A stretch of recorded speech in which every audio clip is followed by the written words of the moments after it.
Why does it seem like everybody likes kids nowadays?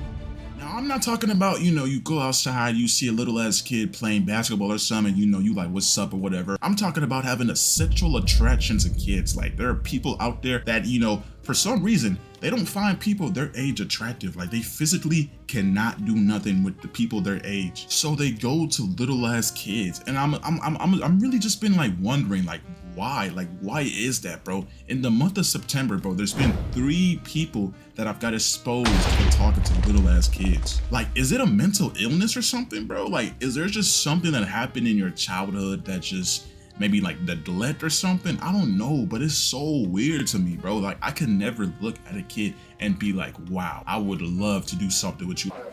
Like, no, bro, it doesn't work like that, bro. My brain doesn't work like that. So back to those 3 people that I brought up earlier, bro. So look, bro, we got David, D4VD, a singer. He's 20 years old. He was born in my hometown, Houston, Texas, bro. We don't claim that nigga at all. Then we got Gerbert the Egg. He was actually blowing up on TikTok. He had 800,000 subscribers before he got exposed. Now he's at like 500,000 or maybe even 400,000. I don't know, but I've never seen a mass on the following work that much until he got exposed. And then we got FaZe Temper. So these are all people that have been exposed in the month of September for talking to little kids. And let's go ahead and dive right into it. All right, so the one that caused the most discourse throughout September, well, the beginning of September, was the Gerbert the Egg situation. And it's because he literally had a 100-page document dropped on him for having allegations of a whole lot of things, bro. So I've never actually read the allegations or nothing, bro, but I just, I was like, wow, look at this, 80 pages of allegations, bro. Like, is that not insane to, like, bro, if you have something like that on you, you might as well respawn, bro. Like, you might as well respawn, bro. Having 100 pages of allegations on you is diabolical, bro. Bro, like, look at this. Section 1, video allegation, bro. I'm not even gonna watch that video because, oh, wow. Section 2, the lies. Section 3, the angel incident. What? Like, bro, like, this is actually crazy, bro. It's a story, sadly, everything in real life to happen too. So in freshman year, Hunter and I became friends, and he was extremely weird and touching to me from the get-go. He became friends with me because he liked how I was goddamn. I'm not gonna read this document because I feel like a lot of it might be actually insane, and it might be too insane for YouTube, but you guys get the point. Gerbert was basically a weirdo who was terrorizing the people of his high school. He messed with a lot of people in his high school, and they all have his chats. They screenshotted that shit. They have videos of him. They have a lot on Gerbert. And since then, he hasn't really admitted that he did that. He really just been denying it. Alright guys, so I'm going to be addressing the Gerbert allegations, which is crazy that I even have to do this.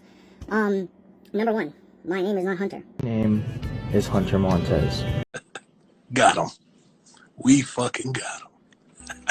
He turned off all his comments, and he started doing sub-only videos on TikTok. And it amazes me because like 800 people subscribe to him, and it's like, I think $3 per subscriber. So he definitely, like that's a new way to make money. But he didn't stop there. He, he started doing something called Pump Fund, which is like a crypto scam. You rug pull, you keep the money. The people who put money in that, they lost their money. Yeah, he kind of speed ran being the worst content creator of all time in a matter of weeks. And it's kind of crazy to me because I don't know if I would have considered him a friend, but like we were definitely mutuals on TikTok because he did kind of the same content that I did, like Yap Talk, just talking about subjects and shit. And I asked him about it. He told me to my face that was fake. I asked about it like literally maybe like 2 weeks ago because somebody DM'd me like a small ass page. They're like, I'm DMing all the big creators I can because I need help, this and that. And I asked him about it. He lied straight to my face. And I think that's what did it for me, bro. Like, that's why I don't fuck with him no more. All right, so next up, we got the D4VD situation. And honestly, that's the most recent situation besides the FaZe Temper. But this one has to be talked about. I made a video about it last video. You can go check it out. But essentially, basically a couple of weeks ago, there was this,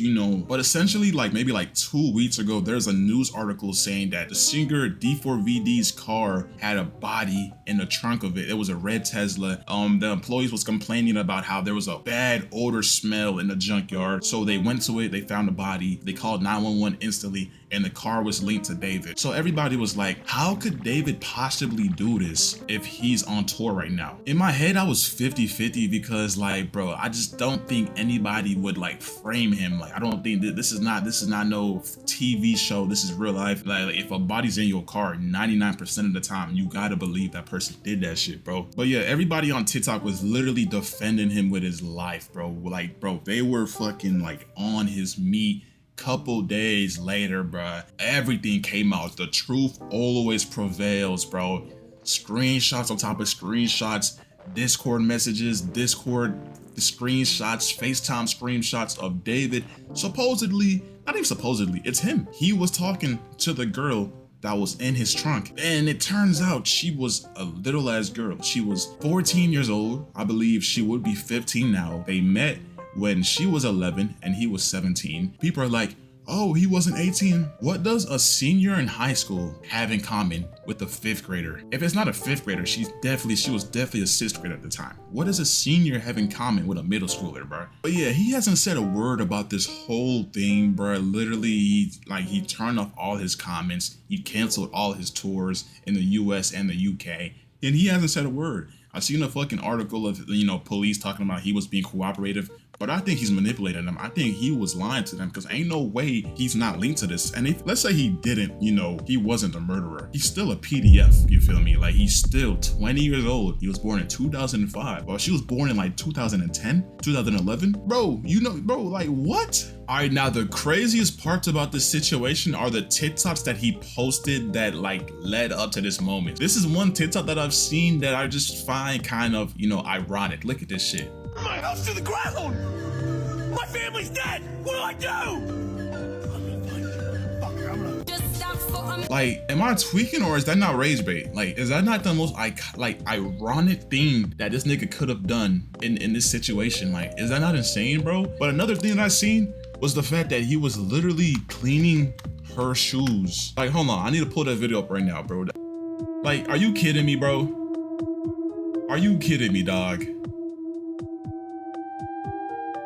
He's either rage baiting us, or he does not realize that this is I don't know, bro. It's almost as if like he wanted to get caught, bro. At this point, it's like he wants to get caught. A lot of the stuff that's coming up, like his lyrics, he made songs about her. Everything just seems too like, bro, we got you, bro, we got you. But like, there's been no arrest yet, so I'm so confused about the whole David situation. But yeah, that nigga's guilty one way or another, bro. All right, so now with this FaZe Temper situation, basically another FaZe member, an old FaZe member, was accusing this guy of, how he just crashed out. Basically, he was like, bro, a lot of people in this team are not who they say they are. They're not your friends, or they're not my friends. They're also PDFs, and people thought it was FaZe Banks. Shit, I did too, I ain't gonna lie. But it turned out to be FaZe Temper, and this is what he had to say. My private life is being aired out for public entertainment, and I'm being forced into an impossible situation. So now, one day my children are gonna see this video, and they're gonna know about, sexual experiences and the type of person that I was before I met their mother.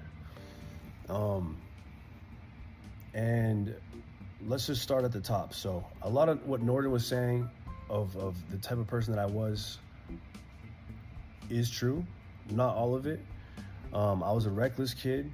I was very misguided. I was in and out of relationships. And I didn't know any better, right? And so one day, I met Emma, and Emma was the love of my life. Like this, I fell in love with this girl,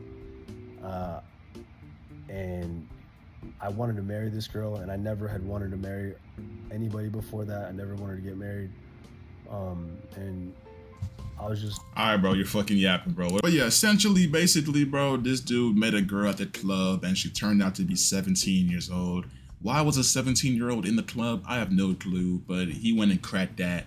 And I'm guessing he told people, he thought those people would never tell nobody, but they end up telling people. He's definitely wrong for cracking a 17-year-old. But I feel like it's kind of like, why was a 17-year-old in the club? You should definitely always ask for an age, like especially if someone like kind of looks young, you don't want to just risk it. You gotta ask for their age. I ain't gonna lie, cause a lot of these girls nowadays, bro, they be lying. They look younger than what they are. And you just gotta play it safe out there, bro. You can't just be in such a rush to just crack whatever you see, bro. You gotta ask some information. And this whole like cracking culture, like, bro, there's people that don't even know who they're cracking. They literally just see them at the club. They're like, hey, come back to my place and crack them, bro. They don't know who they are, their history. And that's why I don't go to clubs. I don't participate in that club culture because it's too risky, bro. You never know, bro. You might crack someone. You might, not pull out in time, and then you got a random ass girl pregnant, bro. That's what happens a lot of times. But honestly, bro, September has shown us that the world is falling apart. Jesus is coming back soon, and yeah. The David situation is still not solved yet, so I will definitely come back with an update when more information drops. I'm really hoping this nigga like does not get off with a fucking slap on the wrist, because I know he's guilty. But I appreciate y'all for watching this far throughout the video. Y'all showed mad support in the most recent video I posted, so I hope you guys end up liking this video. Subscribe if you're new, and I got another video drop if you guys soon. Stay tuned, and I love y'all.